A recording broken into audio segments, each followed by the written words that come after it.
Magandang araw po sa ating lahat mga kasama, mga kapatid.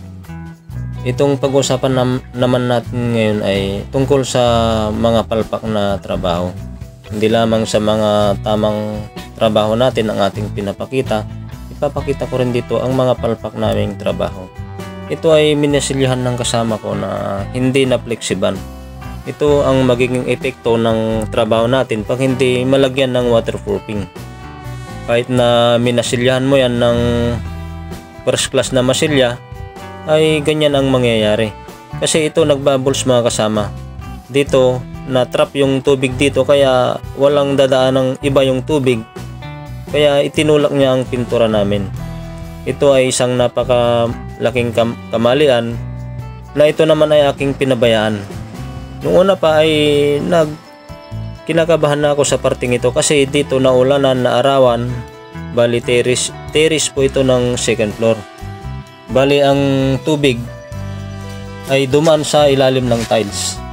Kasi ang mga tiles niya ay puro kapak.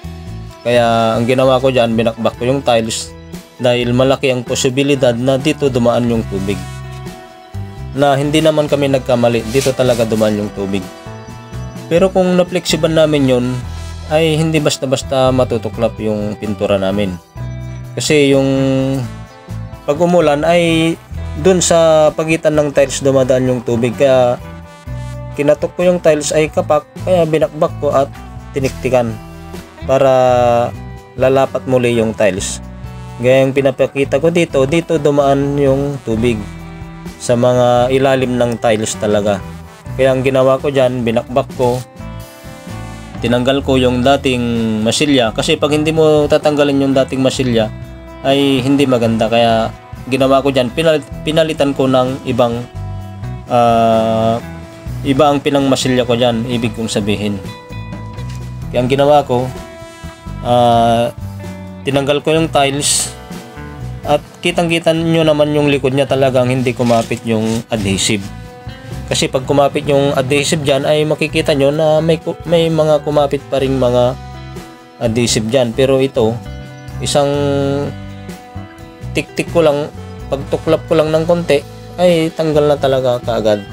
Kaya nilinis kong mabuti yan bago ko nilagyan ng adhesive. At sa mga singit ng tiles ay nilagyan ko din ng epoxy ANB. Ang nilagay ko dyan para hindi papasukin talaga ng tubig. Pero nilinis kong mabuti yung mga singit-singit niya, yung mga gilid dyan dumadaan yung tubig. Ito ang ginamit kong pinang waterproofing dyan, epoxy ANB ang ginamit ko dyan para sigurado. Yung tiles ay lininis kong mabuti at yung wool, yung partition na nagbubbles ay binatakan ko ng epoxy ANB marine para sigurado. Pero bago ko binatakan yan ay tinanggal ko mabuti yung dating masilya. Ang epoxy ANB kasi ay hindi kayang itulak ng tubig, talagang matigas yan. Rekta mo lang yan sa konkreto na ibatak. Niliha ko lang ng bahagya tapos ginamitan ko siya ng epoxy primer para yung masilya natin ay kakapit pag merong epoxy primer. Ang ginamit kong masilya dyan ay Boss ni Wolpati. Ito ay panigurado ko na to, hindi na talaga tatagas yung tubig dyan. Kahit na dadaan pa rin sa ilalim ng tiles, hindi na basta-basta tatagas. Ito ang ginamit kong pinang epoxy primer bago ko minasilyahan ng Boss ni Wolpati. Para sigurado, mas maganda na yung sigurado ka na hindi mo babalik-balikan yung trabaho mo. Kaya gagawin mo dyan, mas maganda kung gamitan mo ng epoxy ANB at epoxy primer. Tapos pagka tuyo kinabukasan yung epoxy ANB, kinabukasan din papahiran mo siya ng epoxy primer para mas siguradong tuyo siya.